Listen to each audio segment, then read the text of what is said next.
Hello friends, welcome to study master. मैं हूं आपका फ्रेंड जीएस राय।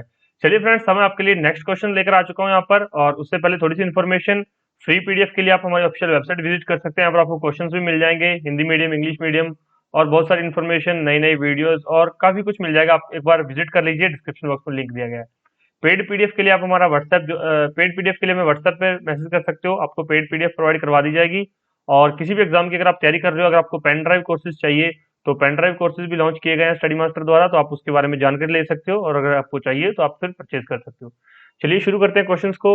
और फर्स्ट टाइम है चैनल पर, चैनल को सब्सक्राइब कर लीजिए, साथ में बेल आइकन जरूर दबाइए। चलिए नेक्स्ट क्वेश्चन शुरू करते हैं। The state reorganisation act 1956 divided the country in 5 zones. In which zone Rajasthan was placed. 1956 के राज्य पुनर्गठन अधिनियम के अनुसार देश को 5 क्षेत्रों में विभाजित किया गया था। राजस्थान को किस क्षेत्र में रखा गया? तो आप ये तो देख सकते हैं, ये 4 जोन यहाँ पर दे रखे हैं यहाँ पर, और 5 जोन है टोटल। तो यहाँ पर आपको सिर्फ ये पता होना चाहिए कि राजस्थान को किस क्षेत्र में रखा गया। तो राजस्थान को नॉर्थ क्षेत्र में रखा गया। चलिए अब इसके अलावा और देख लीजिए, 5 जोन कौन कौन से हैं। Northern zonal council, southern zonal council, central zonal council, eastern और western, east west north south, और एक है सेंट्रल। अब एक और क्वेश्चन आपसे पूछा जाता है कि ये जो जोनल काउंसिल होते हैं, इनकी अध्यक्षता कौन करता है? तो इनकी अध्यक्षता होम मिनिस्टर करते हैं। जो भी गृह मंत्री होते हैं देश के प्रेजेंट टाइम के, वही इनकी अध्यक्षता, जब इनकी मीटिंग होती है तो वो इनकी अध्यक्षता करते हैं। और उप अध्यक्ष कौन होते हैं इनके? उपाध्यक्ष। जो भी स्टेट के सीएम या फिर किसी भी यूटी के गवर्नर होते हैं, वो रेवोल्यूशनरी टाइम मतलब रिवॉल्व करते रहते हैं, कभी कोई कभी कोई। तो याद रखेंगे इस बात को। स्टेट रीऑर्गेनाइजेशन एक्ट के तहत 5 जोन बनाए गए थे। कौन कौन से? ये 5 नाम दे रखे हैं, ईस्ट वेस्ट नॉर्थ साउथ और एक सेंट्रल जोन। अब नॉर्थर्न जोन में कौन कौन से क्षेत्र आते हैं देखिए यहाँ पर। चंडीगढ़, दिल्ली, हरियाणा, हिमाचल, जम्मू कश्मीर, पंजाब, राजस्थान एंड लद्दाख। मान लीजिए आप बिहार से बिलोंग करते हैं, या फिर आप लोग यूपी से बिलोंग करते हैं, तो आपको पता होना चाहिए कि आपकी स्टेट या फिर आपकी यूटी कौन से जोन में है। बस इतना जरूर ध्यान रखिए, आप अपनी स्टेट यूटी के बारे में जरूर। मान लीजिए आप एमपी से हैं, तो आपको पता होना चाहिए कि आपकी स्टेट किस जोन में है, किस जोन के अंदर आती है आपकी स्टेट। ठीक है, नेक्स्ट क्वेश्चन पर चलते हैं। The Andhra Pradesh legislative council was abolished in 1985. In which year it was revived back? Andhra Pradesh विधान परिषद को 1985 में समाप्त कर दिया गया था। इसे पुनः किस वर्ष लाया गया? तो 2007 के अंदर इसको वापस लाया गया। तो एक होता है यूनिकैमरल, जिसके अंदर सिर्फ और सिर्फ विधान सभा होती है। एक होता है बाइकैमरल, कैमरल, उसके अंदर विधानसभा और विधान परिषद दोनों होती हैं। तो ये आंध्र प्रदेश के अंदर दोनों है। 2007 में इसको रिवाइव किया गया था, 2000 यहाँ पर 1985 में इसको हटा दिया गया, सिर्फ और सिर्फ यूनिकैमरल बना दिया गया था। याद रखेंगे। और चलिए कमेंट करके मुझे बता दीजिए कि कितनी यूनियन टेरिटरीज और कितनी स्टेट्स यहाँ पर जो है बाइकैमरल फॉलो करती हैं, यहाँ पर जिनके यहाँ पर 2 सभाएं होती हैं, विधानसभा और विधान परिषद। बताइए मुझे, इनके 2 हाउसेज रहते हैं। चलिए नेक्स्ट क्वेश्चन पे चलते हैं। In whose name all the contracts of government of India are concluded. तो भारत सरकार के सभी अनुबंध किसके नाम पर निष्पादित किए गए जाते हैं? तो मैंने पहले आपको बताया था, प्रेसिडेंट ऑफ इंडिया। नेक्स्ट, ये मैंने लास्ट लेक्चर में बताया था आपको। और आर्टिकल कौन सा है? Article 299। The answer of this question lies with in article 299 of Indian constitution. Next question देखिए यहाँ पर। Right of children to free and compulsory education bill 2008, which was passed by the parliament, seeks to reserve what fraction of seats in the private school for weaker section of society। बच्चों को निशुल्क एवं अनिवार्य शिक्षा का अधिकार विधेयक 2008, जिसे संसद के द्वारा पारित किया गया था, निजी विद्यालयों में समाज के कमजोर तबकों के बच्चों के लिए सीटों का कितना हिस्सा आरक्षित करने का प्रयास किया गया था? तो यहाँ पर 25% है। राइट आंसर यहाँ पर डी। ओके, 25% यहाँ पर समाज के जो कमजोर वर्ग है उनके लिए यहाँ पर 25% का रिजर्वेशन का प्रावधान किया गया था। नेक्स्ट क्वेश्चन पर चलते हैं। Which among the following statement is correct. निम्न में से कौन सा कथन सही है? यहाँ पर सही बताना है। Both governor and president occupy constitutional position. राज्यपाल और राष्ट्रपति दोनों ही संवैधानिक पद धारण करते हैं। जब आप इंडियन कॉन्स्टिट्यूशन पढ़ते हो, जब मैंने आपको आर्टिकल्स करवाए थे और जब मैं आपको क्लासेस दे रहा था, तब मैंने आपको बताया था कि गवर्नर और प्रेसिडेंट दोनों ही कॉन्स्टिट्यूशनल पोजीशन, दोनों ही कॉन्स्टिट्यूशनल पोस्ट है। यहाँ पर कॉन्स्टिट्यूशन में प्रावधान दिया गया है। चलिए, मैंने आपको पहले ही लेक्चर में बताया था कि ये जो राज्यपाल का पद है, ये किस देश से लिया गया है।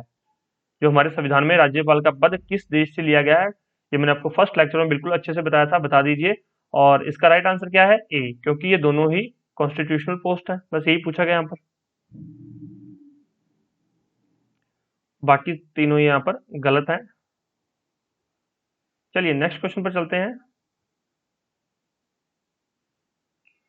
For election in Lok Sabha and assemblies in India the following system is used. Bharat में लोकसभा तथा विधानसभाओं में चुनाव के लिए इस प्रणाली का प्रयोग किया जाता है। कौन सी प्रणाली? प्रोपोर्शनल रिप्रेजेंटेशन, ये तो प्रेसिडेंट के इलेक्शन में यूज होता है, याद रखेंगे। तो मतलब ये आंसर नहीं है। फंक्शनल रिप्रेजेंटेशन, ये नहीं है। यहाँ पर कम्युनल रिप्रेजेंटेशन, ये सांप्रदायिक प्रतिनिधित्व हमारे यहाँ पर नहीं है। ये जो है टेरिटोरियल रिप्रेजेंटेशन, प्रादेशिक प्रतिनिधित्व। लोकसभा और विधानसभा के जब चुनाव होते हैं तो कौन सी टेरिटोरियल रिप्रेजेंटेशन होती है? याद रखना, प्रादेशिक प्रतिनिधित्व। आपने बहुत सारी बुक्स पढ़ी होंगी लेकिन ये क्वेश्चन फिर भी छूट जाते हैं, तो ध्यान रखना। और कई बार स्टूडेंट्स के माइंड में आता है कि सर हम ये क्वेश्चंस क्यों सुने या फिर हम ये प्रैक्टिस क्यों करें। मैं आपको बता देता हूँ, जब आप ये क्वेश्चन प्रैक्टिस करके बुक पढ़ोगे, कोई भी बुक पढ़ो, मैं ये नहीं कहता कि हमारे नोट्स से पढ़ो जो हम यहाँ पर प्रोवाइड करवा रहे हैं, जिनको जरूरत है उनको हम प्रोवाइड करवाते हैं, जिनको नहीं जरूरत वो लक्ष्मीकांत बुक पढ़ सकते हो, और बहुत सारी बुक्स आती है मार्केट में, एनसीईआरटी पढ़ सकते हो। तो बुक्स पढ़ोगे, जब आप ये क्वेश्चन प्रैक्टिस करते हो तो आपको, जब आप एक लाइन पढ़ते हो तो आपको पता चल जाता है कि ये क्वेश्चन सर ने करवाया था और ये एग्जाम में क्वेश्चन आया हुआ था। इसलिए क्वेश्चन प्रैक्टिस करना बहुत जरूरी है, तो क्वेश्चन प्रैक्टिस जरूर किया करो मेरे फ्रेंड्स, आपको इन द लास्ट ये बहुत ज्यादा बेनिफिट देने वाले हैं। चलिए नेक्स्ट पे चलते हैं। Which of the following acts later led to create of zonal council. तो ये पूछा गया यहाँ पर कि किस एक्ट के तहत जोनल काउंसिल बने थे, तो मैंने अभी आपको बताया था 1956 के तहत जोनल काउंसिल का जो है बनाया गया था, इनकी फॉर्मेशन की गई थी। यही दिया गया यहाँ पर, स्टेट रीऑर्गेनाइजेशन एक्ट 1956। पार्ट कौन सा है? तीसरा। राइट आंसर यही है, स्टेट रीऑर्गेनाइजेशन एक्ट 1956। याद रखेंगे क्वेश्चन को। As per the table of presidents who among the following enjoy the highest ceremonial protocol. तो वरीयता क्रम के अनुसार निम्न में से किसे उच्चतम औपचारिक प्रोटोकॉल प्राप्त होता है। यहाँ पर 4 पोस्ट दे रखी हैं, तो इसमें से सबसे हाईएस्ट प्रोटोकॉल है cabinet minister of the union, केंद्र के कैबिनेट मंत्री का। लेकिन क्वेश्चन को और भी किसी तरह से यहाँ पर 4 ऑप्शन ना होके और भी ऑप्शन हो सकते हैं, तो याद रखिए जो यहाँ पर ऑर्डर कौन कौन सा है। सबसे पहले जो पोस्ट होती है वो होती है प्रेसिडेंट, सबसे ज्यादा पावर होती है प्रेसिडेंट के पास। सबसे हायर पोस्ट है प्रेसिडेंट, फिर है वाइस प्रेसिडेंट, तीसरे नंबर पे है प्राइम मिनिस्टर। कई बार प्राइम मिनिस्टर दिया था, स्टूडेंट्स को फर्स्ट लगा के आते हैं लेकिन ये गलत है। पहले नंबर पर प्रेसिडेंट, दूसरे नंबर पर वाइस प्रेसिडेंट, तीसरे पर प्राइम मिनिस्टर, चौथे पर गवर्नर, पांचवें पर फॉर्मर प्रेसिडेंट, और 5A डिप्टी प्राइम मिनिस्टर। उसके बाद यहाँ पर नेक्स्ट देखिए, 6th chief justice of India या फिर स्पीकर ऑफ लोकसभा, ये दोनों की इक्वल पावर होती है। Cabinet minister of union, CM of state, दोनों की इक्वल पावर होती है। तो ये याद रखिए, डिप्टी चेयरमैन प्लानिंग कमीशन। तो आप पहले 5 याद कर लीजिए, क्वेश्चन यहाँ से आपका आराम से फॉर्म हो जाएगा, और ध्यान रखिए इस बात का। नेक्स्ट क्वेश्चन पे चलते हैं। According to the which article of the constitution of India shall the council of minister be collectively responsible to the Lok Sabha. भारतीय संविधान के किस अनुच्छेद के अनुसार मंत्रिपरिषद सामूहिक रूप से लोकसभा के प्रति जवाबदेही होगी। तो कौन सा आर्टिकल है? आर्टिकल 75। आर्टिकल 75 में साफ साफ लिखा है मंत्रिपरिषद की जो है सामूहिक रूप से लोकसभा के प्रति जवाबदेही होगी। नेक्स्ट क्वेश्चन पर चलते हैं। Which of the following schedule of the constitution of India contains the format of oath to be the taken by different constitutional functionaries. तो जब मैंने आपको पहला ही लेक्चर दिया था सॉरी पहला नहीं, तीसरा लेक्चर दिया था, जिसमें आपको मैंने बताया था कि 12 अनुसूचियां हैं। अनुसूचियों में कौन सी अनुसूची में क्या दिया गया था? पहली अनुसूची में राज्य और संघ क्षेत्र के बारे में दिया गया था। दूसरी अनुसूची में जो है जो भी कॉन्स्टिट्यूशन पोस्ट है, प्रेसिडेंट हो गई, सुप्रीम कोर्ट के जज हो गए, उनकी सैलरी के बारे में, और तीसरी में क्या था? उनकी जो है कौन कौन सी शपथ है। तो इसका राइट आंसर क्या है? थर्ड शेड्यूल, तीसरी अनुसूची। भारतीय संविधान की निम्न में से किस अनुसूची में विभिन्न संवैधानिक पदाधिकारियों द्वारा ली जाने वाली शपथ के प्रारूप का उल्लेख है? तो तीसरी अनुसूची। याद रखेंगे टोटल 12 अनुसूचियां हैं। जब संविधान बना था तो 8 अनुसूचियां थी, उसके बाद यहाँ पर 3 जोड़ी गई, मैंने 4 जोड़ी गई थी। मैंने आपको बताया है कौन सी कब कब जोड़ी गई है, सारी चीजें आपको डिटेल में बताई गई हैं, और रिवीजन करते रहा करो। और ये मैं खुद भी यहाँ पर आपको रिविजन करवाता रहता हूँ। On any issue pertaining to the disqualification of any member of Lok Sabha under the 10th schedule of Indian Constitution, the final decision is taken by। Bharat संविधान की 10वीं अनुसूची के तहत लोकसभा के किसी भी सदस्य की अयोग्यता से संबंधित किसी भी मुद्दे पर अंतिम निर्णय डैश के द्वारा लिया जाता है। तो ये जो अंतिम निर्णय है ये कौन लेता है? ये स्पीकर, लोकसभा का स्पीकर होता है जो, वही यहाँ पर अंतिम निर्णय लेता है कि कोई भी सदस्य योग्य है या फिर अयोग्य है। अब आप ये बता दीजिए, मैंने आपको बता दिया था कि 8 अनुसूचियां थी ओरिजिनल कॉन्स्टिट्यूशन में, 10वीं अनुसूची को भारतीय संविधान में कब जोड़ा गया था? सिंपल सा क्वेश्चन है, मैंने आपको बहुत बार करवाया हुआ, बहुत बार रिवीजन भी करवाई हुई है। बस इतना क्वेश्चन का आंसर दे दीजिए, 10वीं अनुसूची को भारतीय संविधान में कब जोड़ा गया था। सिंपल सा क्वेश्चन आ जाएगा और आप फिर कंफ्यूज हो जाओगे, एग्जाम में गलती करके आ जाओगे। कमेंट करके बता दो, जिन्होंने नहीं पढ़ा वो कमेंट पढ़ लीजिए, आपको समझ आ जाएगा। दूसरे स्टूडेंट्स के कमेंट करके दूसरों को भी हेल्प मिलती है आपके कमेंट से। नेक्स्ट क्वेश्चन पर चलते हैं यहाँ पर हम। Which of the following article of Indian Constitution provides for the appointment of a finance commission? भारतीय संविधान का निम्न में से कौन सा अनुच्छेद वित्त आयोग की नियुक्ति का प्रावधान करता है? आर्टिकल 280, अनुच्छेद 280 के तहत भारत में एक वित्त आयोग का जो है प्रावधान है। और इससे रिलेटेड और कौन कौन से क्वेश्चन पूछे जाते हैं देख लीजिए यहाँ पर। Article 20, president with in 2 year of commencement constitution, तो ये याद रखिए हर 5 साल बाद वित्त आयोग का गठन किया जाता है और उसके अंदर एक चेयरमैन होता है और उसके 4 अन्य मेंबर होते हैं। अभी जो वित्त आयोग चल रहा है उसके चेयरमैन कौन है, बस ये बता दीजिए। क्वेश्चन एग्जाम में पूछा जाएगा कि जो प्रेजेंट टाइम पे वित्त आयोग चल रहा है, कौन सा वित्त आयोग चल रहा है ये बताइए। 14वां चल रहा है, 15वां चल रहा है या फिर 16वां चल रहा है? देख लीजिए बना है 16वां या नहीं बना, क्योंकि मैं तो आपको यहाँ पर कंफ्यूज करने के लिए बैठा हूँ कई बार, क्योंकि एग्जाम में इससे ज्यादा आप कंफ्यूज हो जाओगे। अभी तो आपकी कंफ्यूजन आपका गूगल दूर कर देगा, या फिर जब आप पढ़ोगे तो आपकी कंफ्यूजन दूर हो जाएगी। तो देखिए यहाँ पर कौन सा कमीशन वित्त आयोग है और उसके चेयरमैन कौन है, क्वेश्चन पूछा जाएगा। और उनका अभी जो है टाइम पीरियड और बढ़ा दिया गया था 2 साल के लिए, तो उस चेयरमैन का नाम क्या है देख लीजिए, आंसर आपको मिल जाएगा। Who among the following was appointed as the first deputy speaker of Lok Sabha? चलिए मैं एक और चीज पहले आपको क्लियर कर दूं। स्टूडेंट्स के माइंड में कई बार क्वेश्चन आता है कि सर आप हमें क्वेश्चन तो दे देते हो लेकिन हमारे पास टाइम नहीं होता उसको सॉल्व करने का, क्योंकि हम उसका कमेंट नहीं कर पाते, क्योंकि हमें उसका आंसर पता नहीं होता और ऐसे भी नहीं पता कि बुक में किस पेज पर इसका आंसर है। अगर ये पता हो तो फिर याद ही रहेगा क्वेश्चन, और गूगल पे हम आपकी वीडियो देख रहे हैं तो हम गूगल पे फटाफट नहीं जा सकते। तो आप एक काम करो, आपके पास एक रफ नोटबुक रखो, उस पर लिख लो कि आर्टिकल 280 हमें इसके बारे में पढ़ना है थोड़ा सा, बाद में गूगल कर लो चीजों को, उसके बाद आकर इकट्ठा कमेंट कर दो 5-7 जो भी आपसे पूछा जाए। तो ये मेथड आप अपना सकते हो, आपको सारे क्वेश्चन का एक साथ आंसर भी मिल जाएगा और आपकी जब रिवीजन करोगे तो रिवीजन भी हो जाएगी। आप रफ नोटबुक लगा लो, उसमें लिख लिया करो जो भी 5-7 मैं फैक्ट बताता हूँ दिन में, वो लिख लिया करो कहीं भी। चलिए next question. Who among the following was appointed as the first deputy speaker of the Lok Sabha? Lok Sabha का पहला उप स्पीकर निम्न में से किसे नियुक्त किया गया था? तो राइट आंसर है एम अंथसैनाम अयंगर। थोड़ा सा अजीब नाम है, याद रखिए। ये लोकसभा के पहले उप स्पीकर हैं, तो ये भी क्वेश्चन पूछा गया है। Next question. Ramnath Kovind is the president of India? Ramnath Kovind Bharat के कितने नंबर के प्रेसिडेंट है? तो ये 14वें नंबर के प्रेसिडेंट है। और विच of the following article of constitution of India is associated with the election of president of India? भारतीय संविधान के निम्न में से किस अनुच्छेद का संबंध भारत के राष्ट्रपति के चुनाव से है? आर्टिकल 54। आर्टिकल 54 में बताया गया कि किस तरह से प्रेसिडेंट का चुनाव होगा एक इलेक्टोरल कॉलेज के द्वारा। और टेलीग्राम जरूर ज्वाइन कीजिए, वहां पर आपको फ्री पीडीएफ्स मिल जाएंगी, लिंक डिस्क्रिप्शन बॉक्स में दिया गया है। पेड लेक्चर स्टडी मटेरियल के लिए आप हमारी इस नंबर पर व्हाट्सएप कर सकते हो, फोन कर सकते हो, या फिर आप हमारे पेन ड्राइव कोर्सेज के लिए इस नंबर पर जाकर पता कर सकते हो। नेक्स्ट क्वेश्चन पर चलते हैं यहाँ पर हम, सॉरी नेक्स्ट क्वेश्चन यही रह गया। The first defence minister of independent India was? स्वतंत्र भारत के पहले रक्षा मंत्री कौन थे? बलदेव सिंह। फ्रेंड्स यहाँ पर आप इतनी प्रैक्टिस कर लो, जब आपके माइंड में क्वेश्चन आया कि first defence minister of independent India, तो आपके माइंड में आंसर अपने आप स्ट्राइक करना चाहिए कि बलदेव सिंह इसका आंसर है। और जब आपको ये याद रहने लग जाएगा तो आपके सारे आंसर एग्जाम में सही होंगे। ज्यादातर यूपीएससी या फिर स्टेट पीसीएस एग्जाम में क्या गलती होती है स्टूडेंट से कि जो नेगेटिव होता है वो पॉजिटिव से ज्यादा हो जाते हैं, मतलब आपके क्वेश्चन ज्यादा गलत हो जाते हैं, या फिर कुछ इतने क्वेश्चन गलत हो गए कि आप कट ऑफ से ही बाहर हो गए। तो जब आप नेगेटिव से बचना चाहते हो तो इसलिए आपको क्या करनी पड़ती है? प्रैक्टिस। तो स्टेट पीसीएस और यूपीएससी के लिए प्रैक्टिस बहुत जरूरी है। हाँ, अगर आपके अन्य कोई वनडे एग्जाम है जैसे Haryana police, Punjab police, Rajasthan police, Madhya Pradesh police, या फिर और बहुत सारे एग्जाम होते हैं, नायब तहसीलदार और पुलिस के एग्जाम्स होते हैं, या फिर डिफरेंट डिफरेंट एग्जाम्स होते हैं अपने अपने स्टेट्स के अंदर, तो वनडे एग्जाम में थोड़ी प्रैक्टिस से भी काम चल जाएगा। लेकिन जब आप बड़े एग्जाम्स की तैयारी कर रहे हो तो बहुत प्रैक्टिस की जरूरत पड़ती है।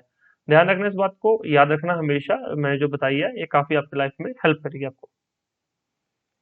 नेक्स्ट चलो यहाँ पर। Who among the following is the longest serving president of India? अब लॉन्गेस्ट सर्विंग प्रेसिडेंट कौन है? अब मुझे पता है, आपको शायद पता है या नहीं पता, राजेंद्र प्रसाद। बिना ऑप्शन देखे मैं इसका आंसर बता सकता हूँ, राजेंद्र प्रसाद। तो देख लीजिए कौन कौन सी टर्म तक रहे थे। राजेंद्र प्रसाद बिहार से थे, ये भी पूछा गया कई बार क्वेश्चन। तो फर्स्ट टर्म 1950 से 1952 तक, दूसरी 52 से 57 तक, और तीसरी 57 से 62 तक। तो मतलब ये 52 से 62 तक 12 साल तक लगातार प्रेसिडेंट रहे थे। Who among the following was the prime minister of India when Mandal commission was constituted? जब मंडल आयोग का गठन किया गया था उस समय भारत के प्रधानमंत्री कौन थे? राइट आंसर है मोरारजी देसाई। अब एक तो मंडल आयोग, मतलब इससे और भी बहुत सारे क्वेश्चन बनते हैं। कौन कौन से बनते हैं मैं आपको बता देता हूँ। मंडल आयोग किस चीज से रिलेटेड था? तो ये बीसी की रिजर्वेशन से रिलेटेड था, और उस समय प्राइम मिनिस्टर कौन थे? तो मोरारजी देसाई। मंडल आयोग की जो स्थापना आर्टिकल 340 के मंडल आयोग की जो स्थापना है आर्टिकल 340 के तहत की गई थी, बैकवर्ड क्लास कमीशन के लिए। और ये बीपी मंडल की अध्यक्षता में बनाया गया था। कब बनाया गया था? 1979 में। इसकी रिपोर्ट 1980 में आई थी। बस 1979 याद रखिए, आर्टिकल 340 याद रखिए, बीपी मंडल नाम याद रखिए, इसके चेयरमैन थे। और उस समय मोरारजी देसाई यहाँ पर कौन थे? प्राइम मिनिस्टर थे। और एक क्वेश्चन पूछा जाता है यहाँ पर, ओबीसी को कितने परसेंट यहाँ पर रिजर्वेशन दी गई है? तो 27% गवर्नमेंट जॉब्स में ओबीसी के लिए रिजर्वेशन है। तो ये किस किस मंडल के द्वारा दी गई है? तो ये यहाँ पर मंडल कमीशन के द्वारा ये 27% रिजर्वेशन दी गई है ओबीसी के लिए। याद रखेंगे, कई बार एग्जाम में सीधा क्वेश्चन पूछा जाता है कि ओबीसी को, ये जो वनडे एग्जाम में ऐसा क्वेश्चन आता है, ओबीसी को सेंट्रल गवर्नमेंट जॉब्स में कितने परसेंट कोटा दिया जाता है? तो 27% कोटा दिया जाता है, याद रखना। अगर कोई 100 पोस्ट है, मान लो किसी वैकेंसी में 100 वैकेंसीज हैं किसी भी पोस्ट के लिए, तो उसके लिए यहाँ पर 27 जो है ओबीसी के लिए यहाँ पर रिजर्व रहेंगी। याद रखना इस बात को। In which among the following cases the Supreme Court of India propounded the theory of basic structure of India? निम्न में से किस मामले में भारत के सर्वोच्च न्यायालय ने संविधान की मूल संरचना का सिद्धांत का प्रतिपादन किया था? तो केशवनंद भारती केस जो 1973 के अंदर हुआ था, इसका ईयर भी पूछा जाता है। और ये बाकी ईयर्स जरूर याद रखना है। गोलकनाथ केस कब हुआ, मिनर्वा मिल्स 1980, ये गोपालन वर्सेस मद्रास राज्य, इनके ईयर्स याद कर लेना, कई बार एग्जाम में पूछे जाते हैं मैच द फॉलोइंग में। तो याद रखना, ये निम्न में से किस मामले में भारत के सर्वोच्च न्यायालय ने संविधान की मूल संरचना के सिद्धांत का प्रतिपादन किया? तो केशवनंद भारती मामला 1973। नेक्स्ट क्वेश्चन पर चलते हैं यहाँ पर हम। What is the maximum duration of the interval between two session of parliament? संसद के दो सत्रों के बीच अंतराल की अधिकतम अवधि कितनी होती है? तो 6 महीने होती है। दो सत्र होते हैं, जो टोटल सत्र कितने होते हैं यहाँ पर? 3 सेशन होते हैं पार्लियामेंट के। कौन कौन से होते हैं वो भी मैं आपको बता देता हूँ यहाँ पर। पहला होता है बजट, फरवरी से मई तक। दूसरा होता है मानसून सेशन, जुलाई से सितंबर तक। और विंटर सेशन नवंबर से दिसंबर तक। तो तीनों के बीच 6 महीने से ज्यादा गैप यहाँ पर नहीं होना चाहिए। नेक्स्ट क्वेश्चन पर चलते हैं। In which year the citizen act passed? नागरिकता अधिनियम किस वर्ष पारित हुआ था? तो 1955। मैंने जब आपको लेक्चर्स की वीडियोस दी थी उसमें पहले बताया था कि 1955 से शुरू किया था, फिर अमेंडमेंट की गई। अब जो है करंट अफेयर से रिलेटेड क्वेश्चन क्या है? सीएए, कॉन्स्टिट्यूशन नहीं सॉरी सिटीजनशिप अमेंडमेंट एक्ट किस वर्ष लागू किया गया? क्या इसकी सिफारिशें हैं? सीएए के बारे में जाके पढ़ लो, नहीं पढ़ना डिस्क्रिप्शन बॉक्स में वीडियो दिया गया है, वो देख लो, सारी चीजें क्लियर हो जाएंगी। ये 1955 वाला भी क्लियर हो जाएगा, 1985 वाला क्लियर हो जाएगा, और 2019 वाला भी क्लियर हो जाएगी चीजें आपकी। नेक्स्ट है, Knesset is the name of parliament of which country? किस देश की संसद का नाम नेसेट है? राइट आंसर है इजराइल। तो इजराइल की संसद का नाम नेसेट है, याद रखेंगे। चलिए, इजराइल की कैपिटल मुझे बताइए नीचे कमेंट करके, आपकी जनरल नॉलेज चेक करते हैं। इजराइल की कैपिटल क्या है? नेक्स्ट क्वेश्चन पर चलते हैं यहाँ पर। The constitution of India guarantees which of the following the states of India? तो क्या गारंटी करता है? भारत का संविधान भारत के राज्यों को निम्न में से किस चीज की गारंटी देता है? टेरिटोरियल इंटीग्रिटी, प्रादेशिक एकता, नहीं, यहाँ पर अलग अलग राज्य हैं उनकी अलग अलग एकता है। सॉवरेनिटी, संप्रभुता, अपनी मर्जी से कोई भी राज्य कोई कदम उठा सकता है, नहीं, बिल्कुल नहीं। अगर कोई ऐसा काम करेगा तो वहां पर प्रेसिडेंट रूल लगा दिया जाएगा, जो कि आर्टिकल 356 के तहत है। वहां पर ये कह के लगा देते हैं प्रेसिडेंट रूल कि ये कॉन्स्टिट्यूशनल मशीनरी को लागू नहीं कर पा रहा, या फिर अगर कोई सेंटर ऐसा कोई स्कीम ले आता है और वो जो ये लागू करने में प्रॉब्लम होती है, इनको कोई योजना लागू करने में राज्य को परेशानी होती है, तो वहां पर प्रेसिडेंट आर्टिकल 356 के तहत प्रेसिडेंट रूल लगा देते हैं। याद रखना इस बात को। राइट टू सेसीड फ्रॉम यूनियन, केंद्र से अलग होने का अधिकार, बिल्कुल नहीं है। भारत एक संघ है, राज्यों का संघ, और संघ से कोई भी राज्य अलग नहीं हो सकता। None of them. तो राइट आंसर क्या है? डी। तो इनमें से स्टेट को कोई भी अधिकार नहीं दिया गया, याद रखेंगे। नेक्स्ट क्वेश्चन पर चलते हैं। और लेक्चर कैसा लग रहा है मुझे प्लीज मुझे लाइक और शेयर कर दो या इस वीडियो को, और कमेंट करके बता दो। आपके कमेंट्स हमारे लिए मोटिवेशन का काम करते हैं, हमारा मनोबल बहुत बढ़ा देते हैं। और अगर आपको वाकई फायदा मिल रहा है तो उसको शेयर कर दो ताकि किसी दूसरे का भी फायदा हो जाए। The minimum and maximum age for a candidate to contest election for president of India. Bharat के राष्ट्रपति पद का चुनाव लड़ने हेतु एक उम्मीदवार की न्यूनतम और अधिकतम उम्र कितनी होनी चाहिए? तो यहाँ पर अधिकतम और न्यूनतम पूछी गई, तो 35 साल न्यूनतम और अधिकतम की कोई लिमिट यहाँ पर नहीं है, याद रखना यहाँ पर। और आर्टिकल 58 यहाँ पर क्वालिफिकेशन बताता है, जिसके अंदर एज का भी बताया गया है। The supreme court of India tender legal advice to the president of India when. Bharat का सर्वोच्च न्यायालय भारत के राष्ट्रपति को कानूनी सलाह देता है जब। तो ये कब देता है? जब प्रेसिडेंट को उसकी जरूरत है। प्रेसिडेंट नीड्स इट, राष्ट्रपति को इसकी आवश्यकता हो, राष्ट्रपति कह सकता है सुप्रीम कोर्ट को कि इसके बारे में बताइए। और ये आर्टिकल 143 में इसकी सिफारिश की गई है, आर्टिकल 143 में इसके बारे में प्रावधान है, याद रखेंगे आप। नेक्स्ट क्वेश्चन पर चलते हैं यहाँ पर हम। Which among the following articles helped the madrasa in India to remain out of purview of the Right to Education Act? निम्न में से किस अनुच्छेद ने भारत में मदरसों को शिक्षा के अधिकार अधिनियम के दायरे से बाहर रहने में सहायता की है? तो आर्टिकल 30। धार्मिक स्वतंत्रता का अधिकार के तहत यहाँ पर जो है लोग लिंग्विस्टिक या माइनॉरिटी बेसिस पे अपने स्कूल, कॉलेज और मदरसे खोल सकते हैं, इसलिए ये राइट टू एजुकेशन के दायरे से बाहर आता है, राइट टू एजुकेशन एक्ट से बाहर आता है आर्टिकल 30 के तहत। Okay, what was the original requirement of Magna Carta? Magna Carta की मूल आवश्यकता क्या थी? To bring the power of king under law, राजा की शक्तियों को कानून के अंतर्गत लाना, यही मैग्ना कार्टा की मूल आवश्यकता थी। तो ये आपके लिए इंपॉर्टेंट क्वेश्चन है, याद रखना।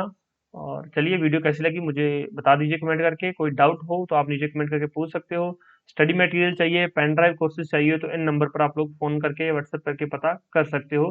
डिस्क्रिप्शन बॉक्स में डिटेल दी गई है, फीस के बारे में भी बताया गया है। टेलीग्राम ज्वाइन कर लो, वहाँ पर चीजें फ्री दी जाती हैं, तो फ्री पीडीएफ तो आप एक्सेस कर ही सकते हो। आप हमारी ऑफिशियल जो वेबसाइट है ये भी यहाँ पर विजिट कर लो, यहाँ पर आपको चीजें मिल जाएंगी। Thank you so much, take care, bye bye. Video को शेयर जरूर करना। Thank you so much.